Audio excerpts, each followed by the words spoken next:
কিভাবে যেতে হবে, কিভাবে করতে হবে, কিভাবে ঘুমাতে হবে, কিভাবে শিখতে হবে, কিভাবে ভিডিও তৈরি করতে হবে।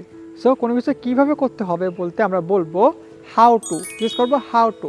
এখন হাউ টুর পরে আপনি একটা ভাব বসালে কিন্তু আপনি এরকম সেন্টেন্স তৈরি করতে পারবেন।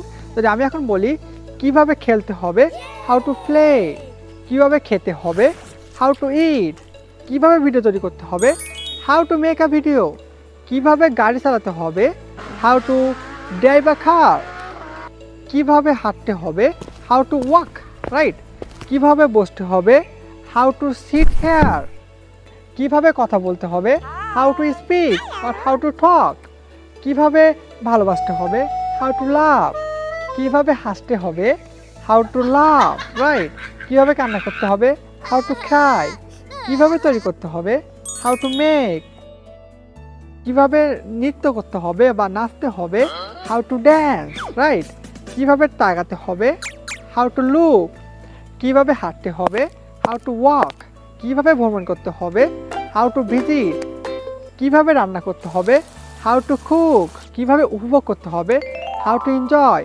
সো কিভাবে বলতে আমরা ইউজ করবো কি হাউ টু প্লাস ভাব, রাইট। মানে কিভাবে সাঁতার কাটতে হবে এটা ইংলিশকে, এটা আপনি আমাকে কমেন্টে জানাবেন এবং আমাদেরকে ফলো করতে সাবস্ক্রাইব করতে বলবেন না। Today that's all, second see you tomorrow.